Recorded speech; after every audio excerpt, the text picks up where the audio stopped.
bringing you inside the USL Championship and League One. Segmer's got there. Marquinhos! He's been knocking on the door. He knocks it down. Diving into all the biggest stories and top headlines. You are ripping and roaring today. This is USL All Access. It's almost impossible to recreate that level of magic. With Mike Watts and Devon Kerr on SiriusXM FC. Welcome, everyone, to a new edition of USL All Access. It is a Tuesday. It is week 3 of the season. We're not going to be talking a whole lot about the games that occurred over this past week. There was major news in U.S. soccer that came out last Tuesday after we had finished recording our episode. The USL preparing to institute promotion relegation for the first time in this country. Paul McDonough is going to join us, the USL President. Devon went to Tampa on Monday this week to have a wide-ranging discussion with him. It's going to take the vast majority of this show to hear what he has to say. We will chat a bit about the Open Cup. It's, of course, our passion project. We're going to chat about reaction to not only promotion relegation here early, but also to the 30-plus minute interview that Paul McDonough offered with Devon earlier this week. Mike Watts, Devon Kerr, and Emmett McConnell at the controls. Dev, it's a wild week in a number of ways. I know you and I first got wind on Tuesday night. Shortly thereafter, the news had already hit The Athletic, was in the Wall Street Journal on Wednesday morning. Promotion relegation coming to the U.S., and you're wearing a Bethlehem steel jersey, which makes me think with that collar, you're all business this week. Oh, yeah, all business. I mean, this is, every year the kits come out and we remark, obviously very opinion-based on what we think about jerseys, and I always go back to this one. It's my favorite kit that has ever come out. It also goes into a lot of history in the modern era from 19 on, the branding of USL Championship and the Brendan Burke and what he was able to do for the growth of the league, the growth of the Bethlehem Steel, all of those guys going to Colorado Springs. Of course, Colorado Springs Switchbacks FC champions last year. And then Hartford Athletic, as Brendan ventured there, trying to figure out how to get things going. Colorado Springs a little bit slow out of the gates. So it's love for them, for sure, of the past. In the present, a little bit of love to try and get them up and going, both in the Eastern-Western Conference. And also, in honor of Open Cup, Bethlehem Steel tied for the most titles in the history of the U.S. Open Cup, called the Challenge Cup back then. They won 5 titles in 10-year span. It's actually over 11 years total. 1 year they did not enter. First one in 1914, last one in 1926. Michael, trivia of the day. Who are they tied with for titles? Are we talking like Seattle, or is it a team in L.A.? No. Oh, you're on it. You're leaning in. I know the answer, and I'm not going to stick myself with this. Oh, the first name? Yeah. Yeah, Maccabi. Okay. It's not Maccabee. No, I'm not. Yeah. I got refuse to be wrong on this subject. I got you.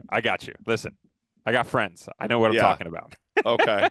They also, by the way, won 5 in a 10-year span from 1973 until 1982. Open Cup is back, but certainly the news that shattered the American soccer pyramid last week is what we're here for.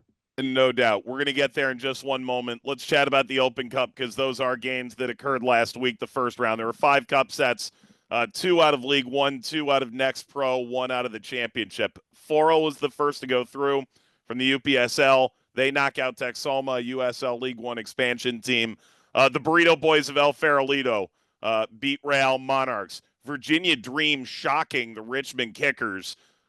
Even though Bill Hamid left them high and dry to go to Miami. Stop laughing. New York Pan Cyprian Freedoms knocked out FC Cincinnati 2. And look, the real shocker is Little Rock Rangers take out Birmingham Legion. So one of the 8 championship teams go down, and I'm not going to say they're the most shocking team ever to go down. I just didn't see it coming. No, and I want to go back to the Bill Hamid thing just for 1 second. The only reason I'm laughing is the new rule in Open Cup that allowed you to play for one team in qualifying, then in Open Cup proper, you could go to a new team. That's what Bill Hamid did. Virginia Dream, he was their goalkeeper. He's with Miami FC now. My man going on social media and promoting them and giving them flash and panache. I'm like, dude, that should have been you. It should have been him. Miami FC went through, though. They did. Don't call it a comeback, but they're on their way. They're streaking. I'd like to see them play each other at some point. I don't know that that's possible the way the pro amateur lines are set. Mike, I'm involved in the draw. I'll make it happen. All right. Everybody at home's like, he rigged the draw. That's right. 16 teams from the championship will go in the third round. That's still a couple weeks away. MLS will enter in the fourth round, the round of 32. All right, Dev, let's chat promotion relegation for a moment before Paul McDonough joins the show. According to The Athletic, the term supermajority was utilized to describe the ownership vote for promotion relegation. Conversations really went on Monday into Tuesday's vote last week. Comes a month or so after the announcement that the USL would be doing a Division One league. I'll say this. There are no magic bullets in this game. Messi is not a magic bullet. MLS in 96 was not a magic bullet in and of itself. My wife's grandfather lived on the same block as Pele when he was with the Cosmos. And so when he said soccer is the sport of the future and always will be, he said that with a little bit of history, and I always laughed at that. But this vote passing, the discussions that are necessary to take this to the next level from a infrastructure standpoint, from a level of play standpoint, from a broadcast television money standpoint, all that's going to be discussed not only in the interview that's coming up in the hour, but moving forward for the next 3 to 4 years. Dev, a lot of people have been waiting a long time for this. The fact that it's finally here is almost a little bit staggering on its face.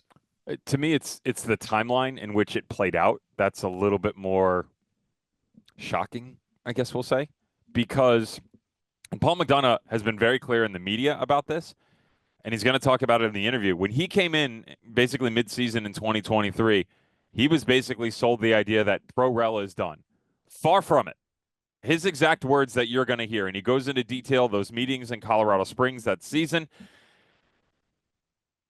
to go from the idea that it was done to dead in the water, legit, 4 months ago, dead in the water, to being sold in a good way, the dream that Division One is coming, to then all of a sudden within about 18 days, start to finish, it goes D1 and now Pro Rel. To me, that's how crazy it is, because it was like, there ain't nothing going on. And oh, by the way, USL is announcing Division One, and then on the back end of it, earth-shattering. I mean, to be fair, all of it is, but this country for so long, in so many circles, have asked for promotion relegation.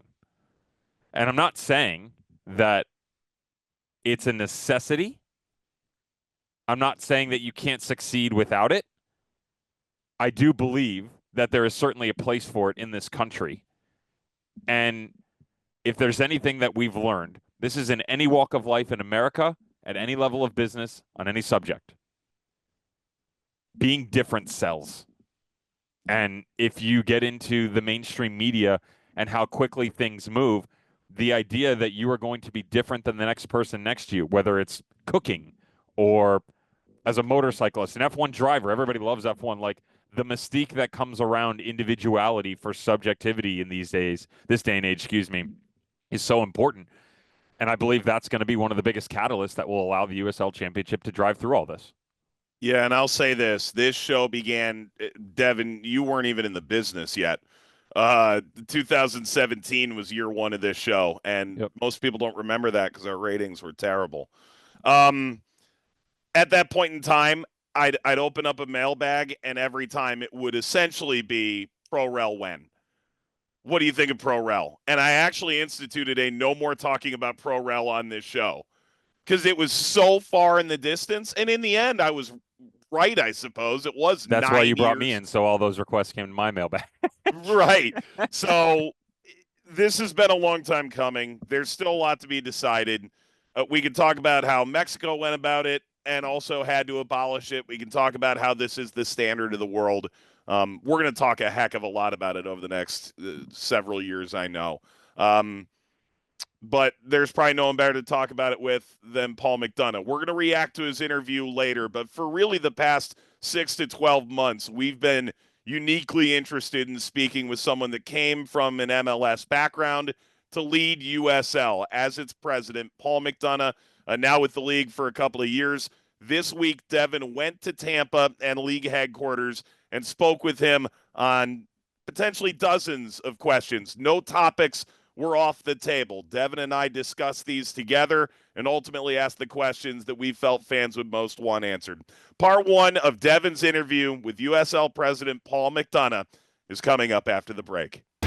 Let's get back to USL All Access on SiriusXM FC with Mike Watts and Devon Kerr. Welcome back to USL All Access, special edition from headquarters here in Tampa. A bit of news circulating around the United States. Kind enough to join us is President Paul McDonough. Paul, what have you been up to? Yeah, it's been a busy, month. Trying to get the Division One passed, and we got that going, and talked with the owners, and it was received really well. We had a Board of Governor meeting after that, and then the conversations about pro-rel started to pick up a little bit. So we took, I think, 10 days, 12 days to talk to all the owners. We had a call on last Monday to talk to everyone, answer any questions they may have. There was a real sentiment to have a vote. So we started with the votes, and we passed the proposal to push forward with promotion relegation last Tuesday. So, yeah, it's been busy. Timelines are an interesting one for me, and I want everybody to recognize that the idea of Division One coming in, targeted goal 2027, with promotion and relegation implemented 12 months after that in 2028. The ecosystem in the United States is an interesting one for me. There's MLS in its own entity, certainly all the items that it carries underneath its umbrella. MLS Next, MLS Next Pro. USL has very similar structure in the sense of its academy system. You've got League One underneath the championship. How does this look in the future? Does it work hand in hand with MLS?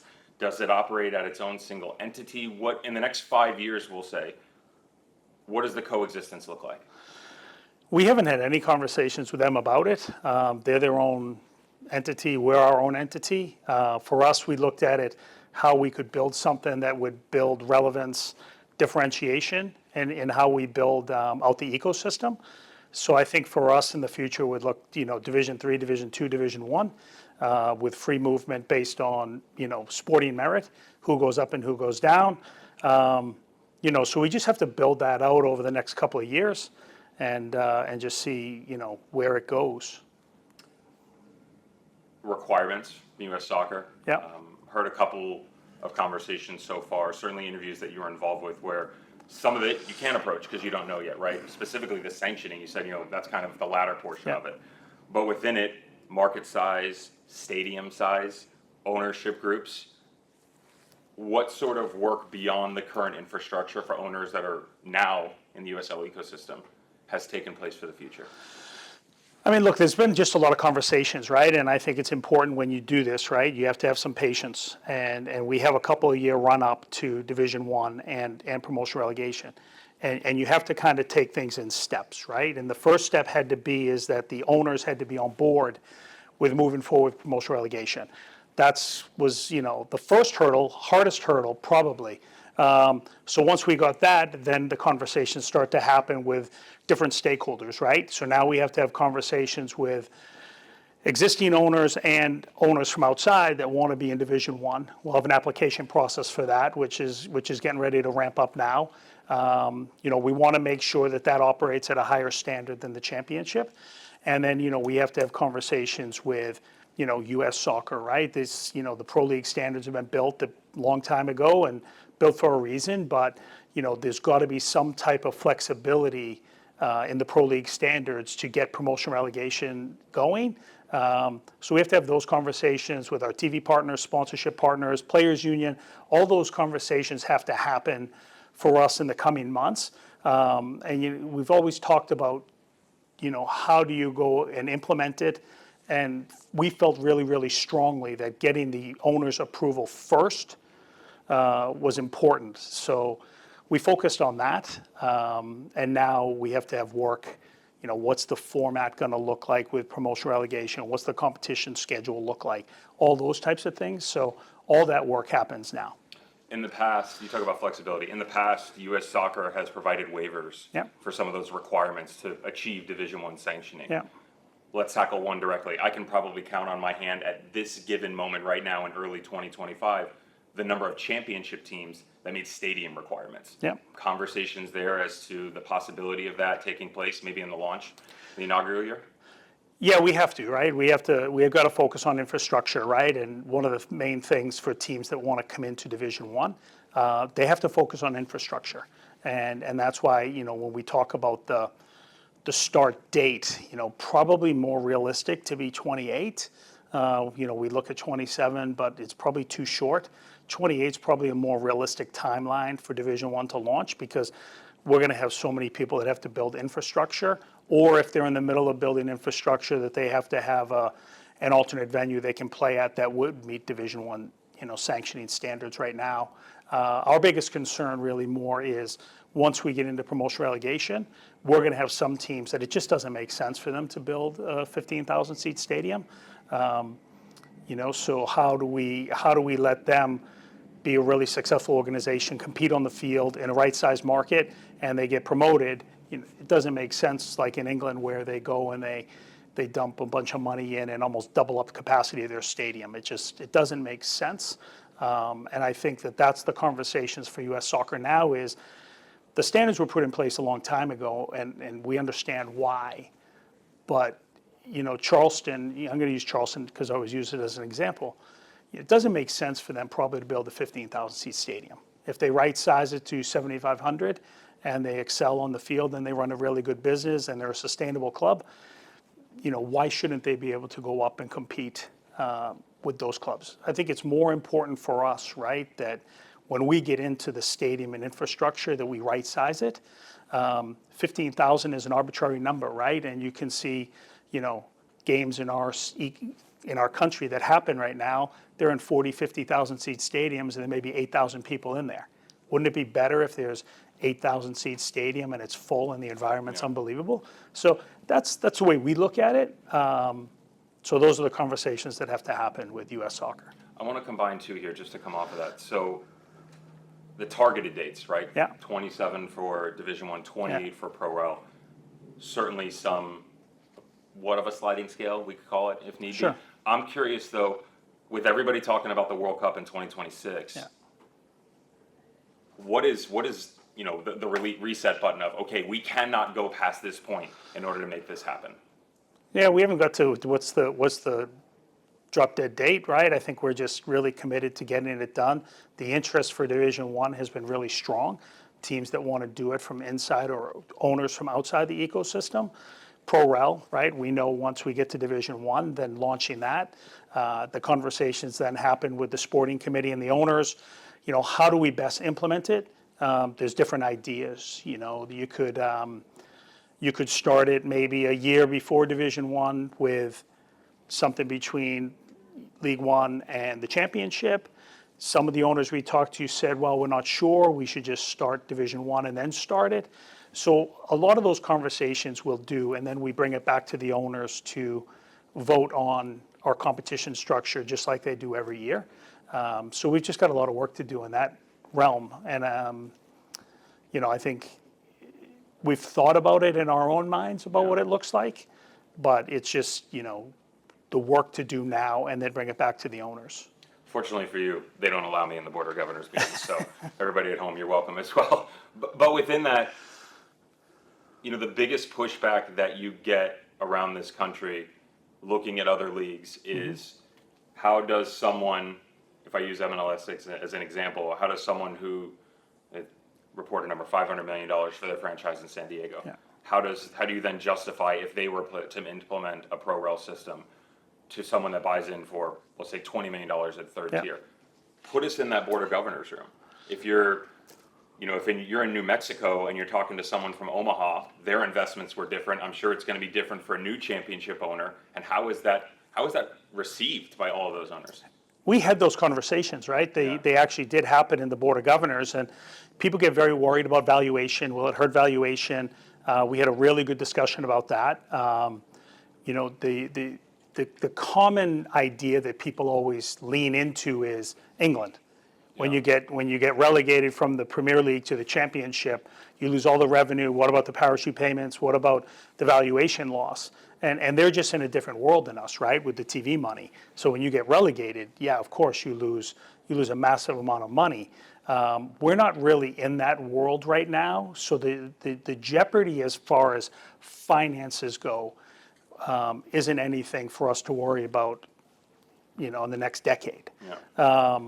But I think the conversations, right, because we do have a couple of owners that own clubs in England, right, and Brett Johnson and Kevin Nagle, both have experienced promotion relegation firsthand.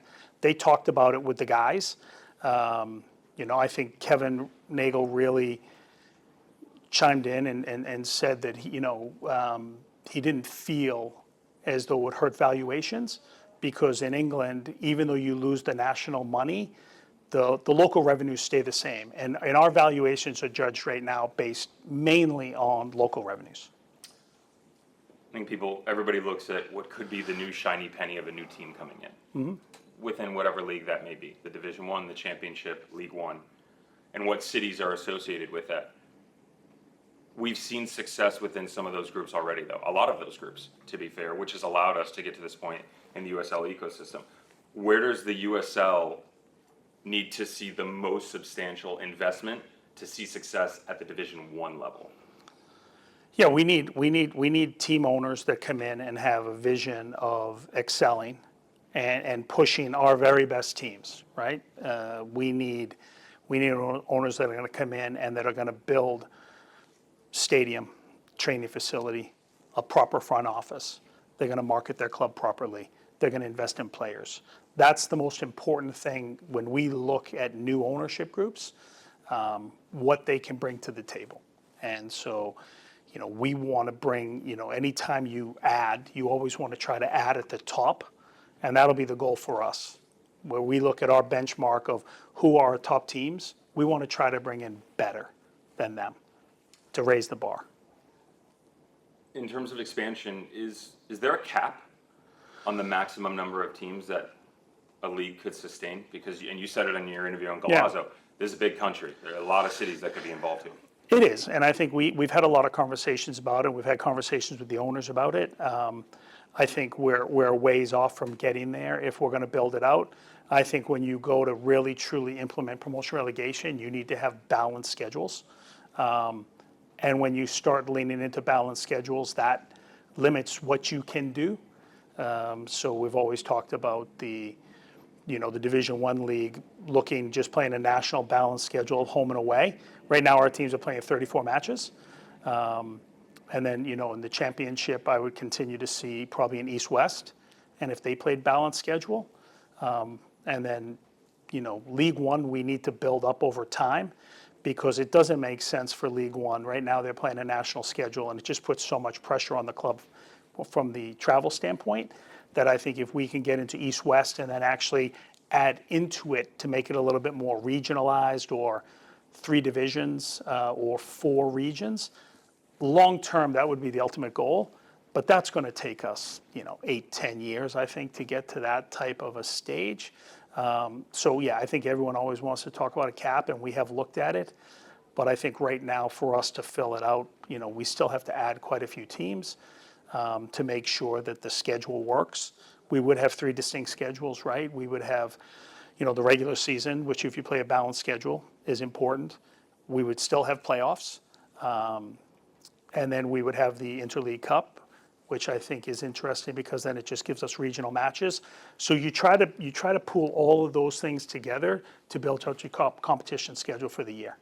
So to be clear, right now as we're talking in late March of 2025, the idea would be that there is a regular season, and then we would move into the playoffs, whatever that eliminating factor may be. Yeah. It's not going to be a single table and just set and done, 20 teams, whatever it may be, 12 the first year. Yeah. Here's your champion. There will be a postseason. Yeah, there has to be a postseason, I think, in America. And I think you can get really creative in looking how you bring that into play. So we're looking at different models of for the promotion relegation, if you do one up, one down, guaranteed on the regular season?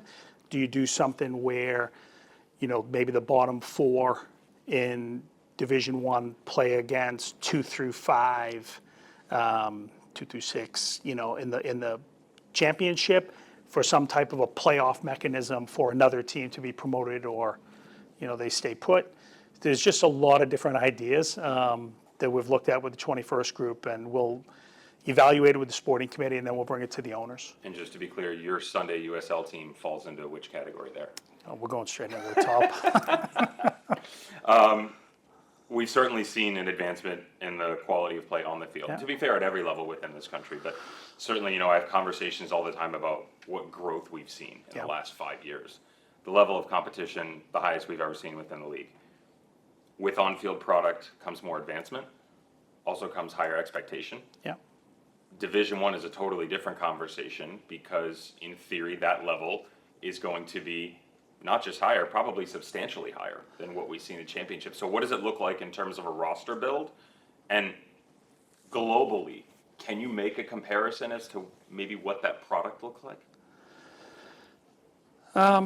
No, not yet. I think the simple solution, or the general conversation about when we go to Division One, is everyone's going to say, "Oh, they're going to rival MLS." Look, I don't think that's realistic, right? Not early going.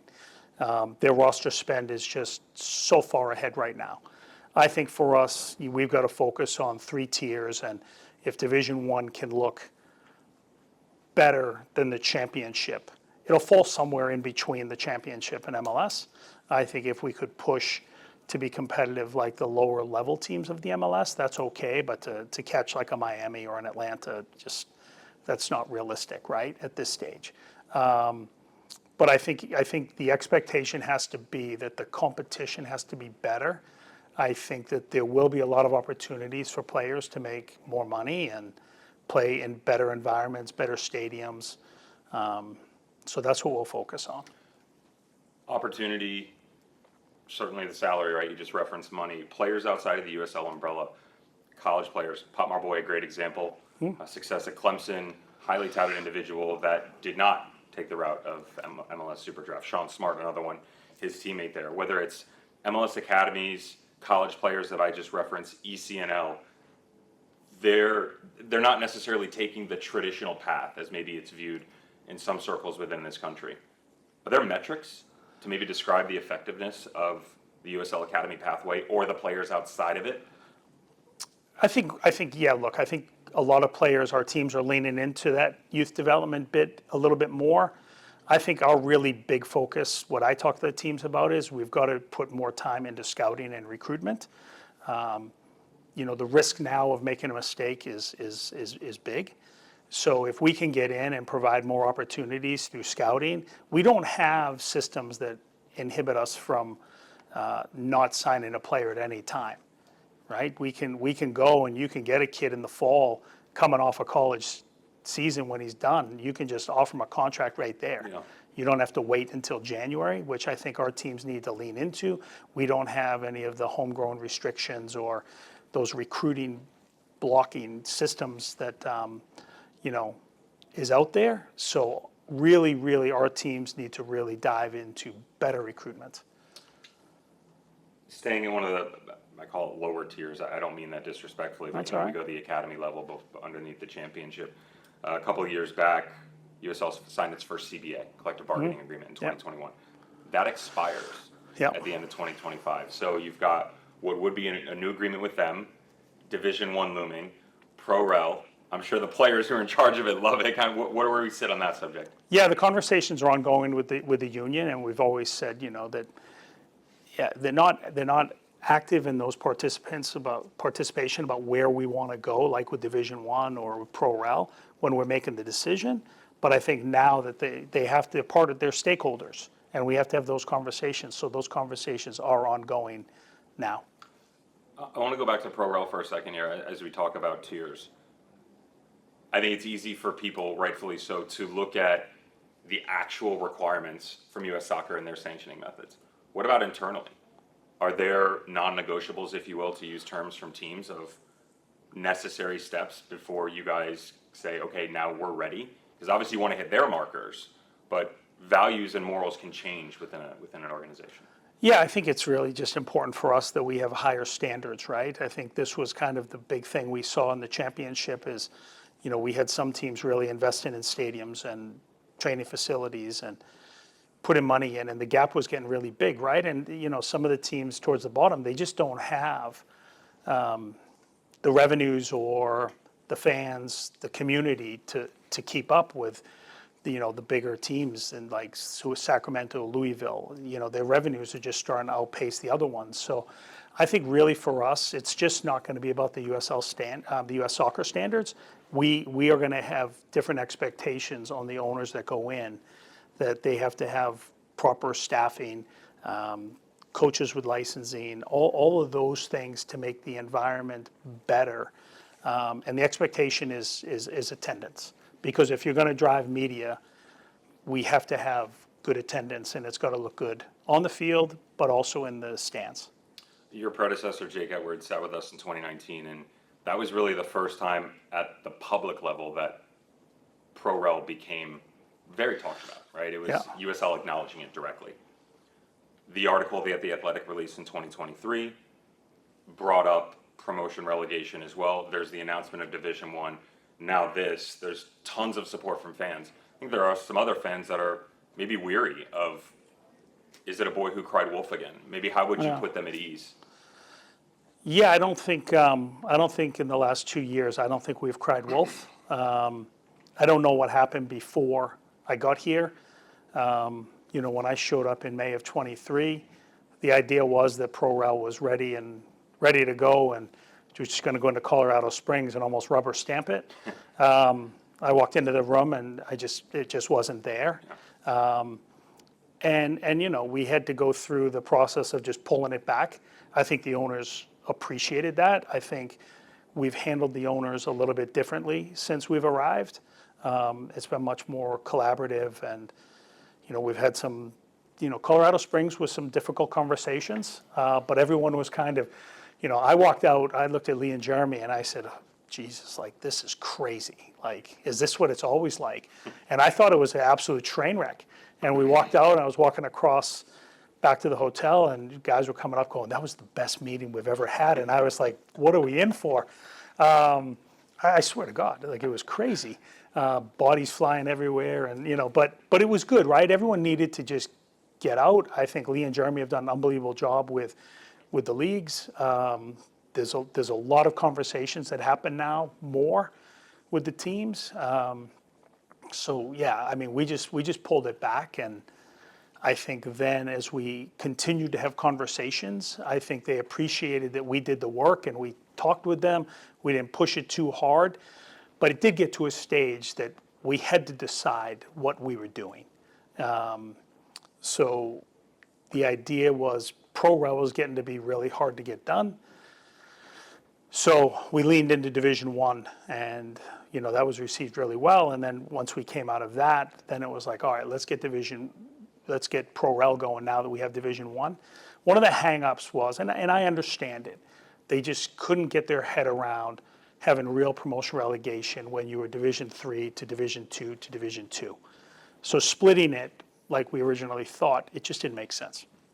Once we brought Division 1 online, then they were good for it. Fire burned a little bit hotter. Yeah, and there was a lot more passion for it, and it made a lot more sense. So I get the idea of, I guess the boy that cried wolf, but there's no one crying wolf here. We'll get it done, and I think the owners believe that we'll get it done too.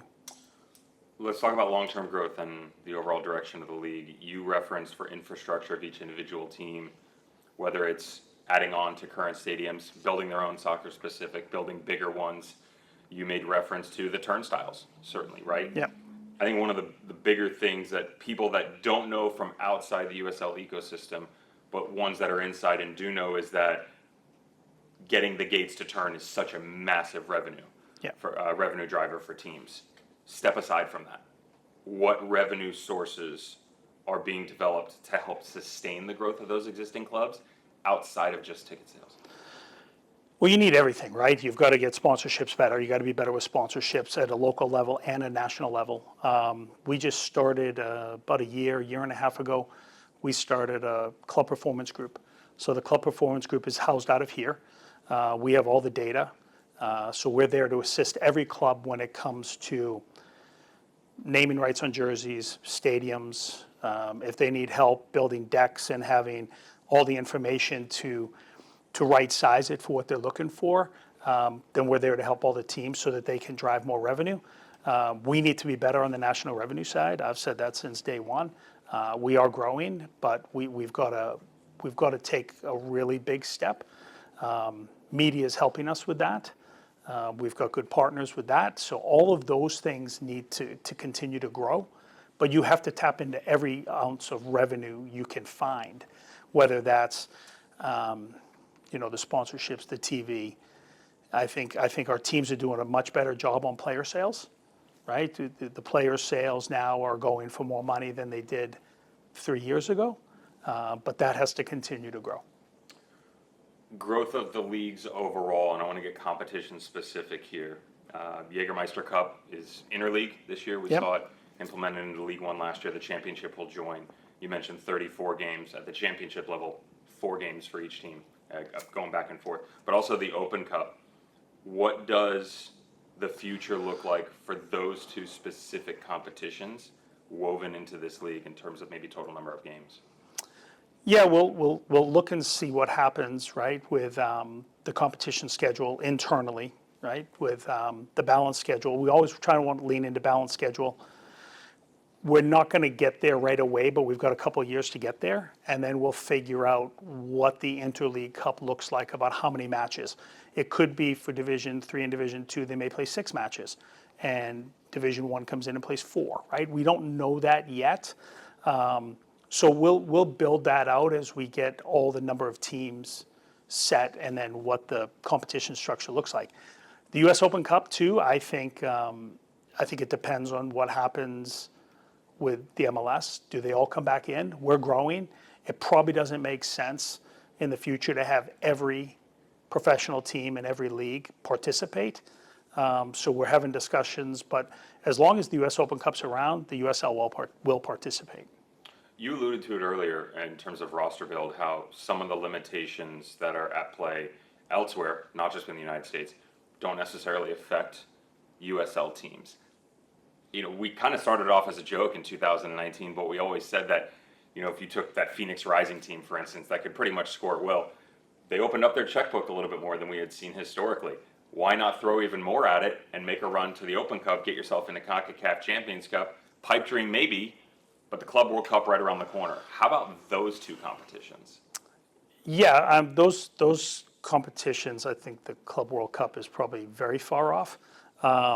But I think if we could get into Division One, then why wouldn't we be in the CONCACAF Cup? I think our teams, compared to some of the teams that are in the tournament now, I think some of our teams are already ready to compete.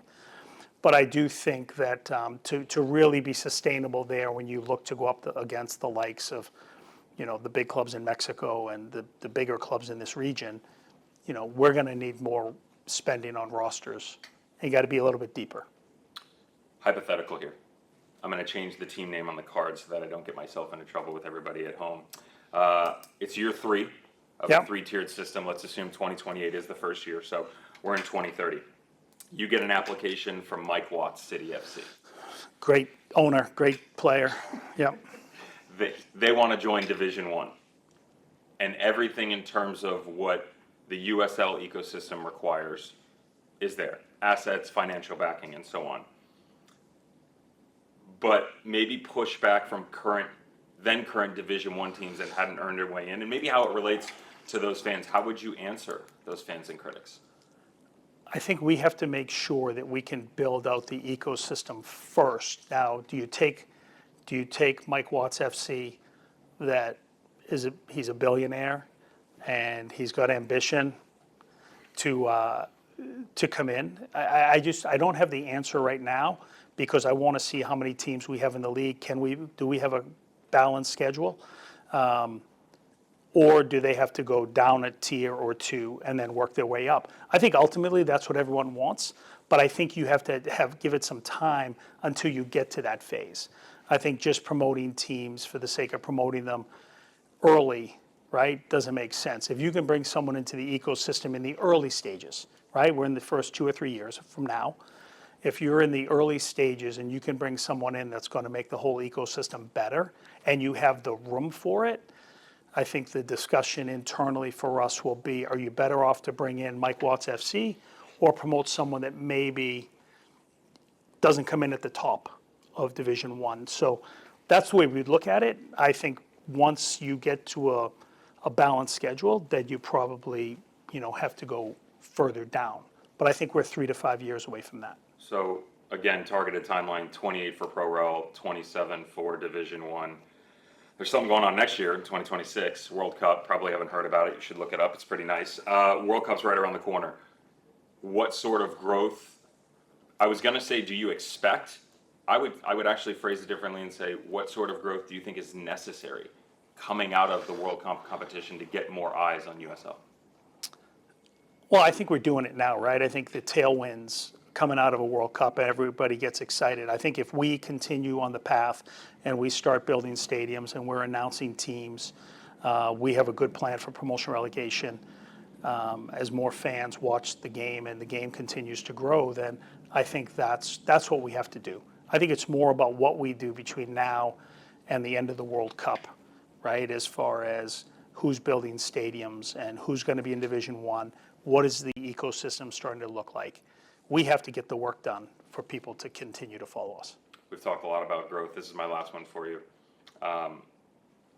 Biggest difference for you since coming in midway roughly through 2023 until sitting here with me now in March of 25.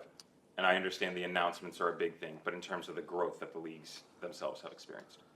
Yeah, I think the leagues, when you look at Colorado Springs building a stadium, who's planning to build a stadium, right? We've got stadiums going in Detroit. We've got a stadium going in Sacramento. And then you see the teams coming in League One, and you're looking at what's going on in Richmond, right? They had 5,000 this weekend. What goes on in Madison? Now you get Naples coming in, and they're selling out. In Portland, what's going on in Portland? And they're selling jerseys, and it's really important to the community. I think all of those things give us hope that if we get the right owners with the right plan and the right execution, then the league can continue to grow. There you have it. Paul McDonough, President USL, again live here from headquarters in Tampa. A lot of very exciting things coming within the U.S. soccer ecosystem, certainly for the championship, League One, and beyond in 2027 and 2028. You're listening to USL All Access on SiriusXM FC. Reactions right around the corner. You're listening to USL All Access on SiriusXM FC. Here are your hosts, Mike Watts and Devon Kerr.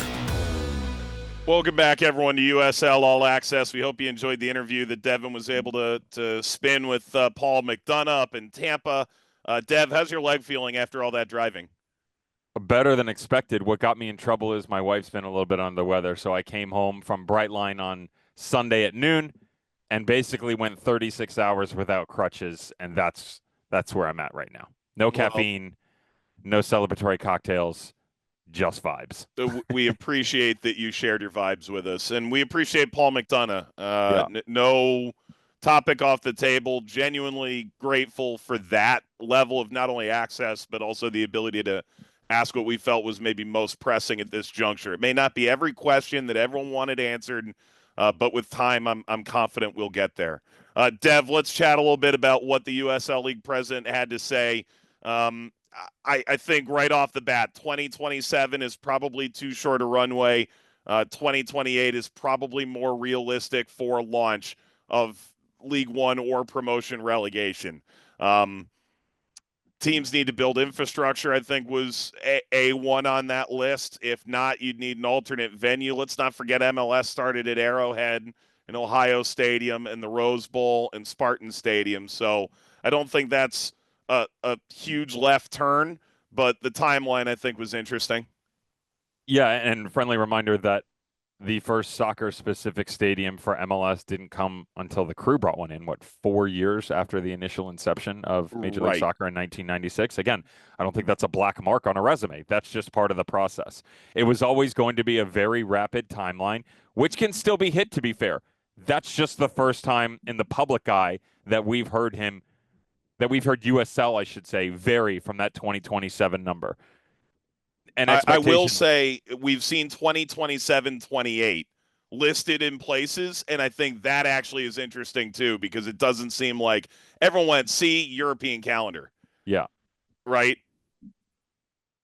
You're combining the two? I'm sorry, I lost you there. A lot of people went, see, 27, 28 must mean they're going to the European calendar. Two. Okay, yeah, I'm with you. Yeah, and the not problem is, necessarily the case. Yeah, and I think people got misconstrued on 27 D1 Pro Rel 28, kind of maybe what that jump looked like from verbalizing it. That's the first time we've heard it. So, right.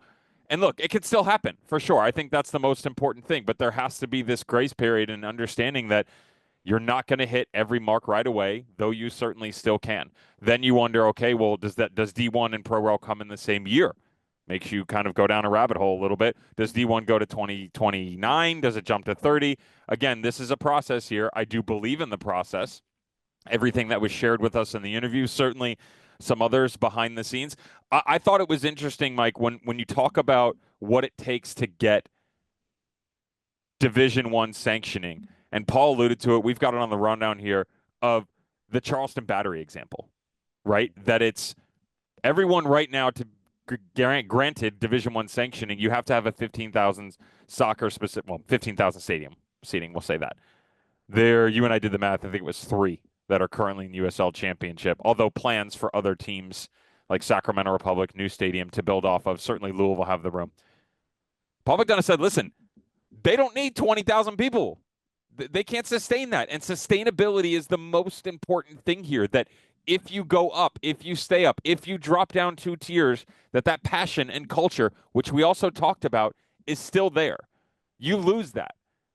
You lose that. In a 30, 40, 50,000 person stadium, I don't care if you're filling it 40 out of 50 and then 14 out of 50. That's a problem. You have to find a way to create culture and emotion for these teams. And he said, listen, yeah, maybe Charleston can go into 7,500 and they're still packing it. And I support all of that. But there's no need for them to go to 15. So the idea that 15 is the guaranteed number is unnecessary. It doesn't exist in the Premier League. And yes, I think we make too many analogies to Europe. I think that's an important one. I think it's very important that the capacity conversation comes down. And the capacity thing is not an English thing. There are standards. Those Correct. Standards have to be met. It's number of locker rooms at a certain standard. It's the lighting in the stadium. Referee, broadcast booth, specific seating, not capacity. Not capacity, correct. And that was a little bit of an elbow. There are some 50,000, 60,000 seat stadiums with 8,000 people in them. That's not a great capacity or a great and look, dude, environment. I know exactly who they're talking about. For sure, dude. And obviously he's shooting in MLS, but at the same point in time, I've sat with MLS sporting directors and coaches and said, like, this isn't okay. Caleb Porter in New England, like they need help at Gillette. They do. And there's a lot of reasons for that. It's obviously not just the stadium capacity, but I had a conversation in Atlanta last year with Garth Lagerwey, and we talked about what it looked like because they were struggling. So who knows what that environment looks like with a smaller capacity, but I am telling you that sustainability, that is the word that is most important here. Yep. Dev, 2 more things before we go. For one, finances are not our first focus in this decade. The commentary about 2 owners with pro rel experience, which is to say they own clubs in England. Yeah. Sacramento's Kevin Nagle, Rhode Island's Brett Johnson. Experienced it firsthand. The fact Kevin Nagle got up and said to the rest of the group, essentially, your valuation won't change because, yeah, TV money in England changes, but local revenues on the whole really didn't. And that's primarily where USL is at right now, kind of actually quells maybe the biggest concern. The parachute money for the Premier League is about not having NBC money anymore. That's the difference. Yeah, I fully agree with you. I would also say that we've already seen, and you hate to bring up the past and the negative side, but we've already seen owners in this league be unsuccessful, and they've got the financial backing. Right? This isn't. Paul McDonough talked about the vetting process. He talked about how that we have to take a massive look at who's coming into this league. And even the ones that are already established, Mike, this isn't a shot across the bow. Union Omaha wants to go play D1. Okay. Show me how you're capable of doing that. And it's not just success on the field. Louisville wants to jump to D1. They are the standard bearer in the championship right now. How much did that change when you're adding more seats? How much does that change when you're adding a different expectation and quality level of play? That culture that they work so hard to maintain for over 10 years, all of a sudden, you have to add new players because the quality comes higher because you have to compete. How does that affect the overall product, right? It's not just about money. Dev, did you learn anything in this show? I got to tell you, man, I learned that it was possible to sit still, number one, for 30 minutes straight. I did that with Paul McDonough. I learned that it was possible, at least for me. I was captivated. I was taken back by his honesty, didn't think we were going to get it. And while certainly there are things that go in the show that people will say, yeah, that's a company answer, I agreed with company answer. And I think that there were lines where we would like them to go a little bit deeper, but I thought Paul McDonough was very honest, and I was taken back by him. I was very grateful for his time, and I thought he gave some really good answers. Yeah, and to that point, I'd love to talk about territory rights, and there's a lot of deep in the weeds stuff that I think the diehard wants to know about right now. I'm with you on that. Give it a little time, but we need to have local derbies. We'll get there. I promise. Eventually, we will get there. I learned that Devon looks good at the end of a boardroom table, but again, I'm glad he's not allowed in the owners' meetings. For Devon, Emmett, Mike, we'll talk to you again next week. We've got a game on CBS in 2 weeks. We're going to chat all about our plans in San Antonio and so much more. So long. Enjoy your week, everybody. This is USL All Access. If you missed any portion of the program, listen back anytime on the SXM app.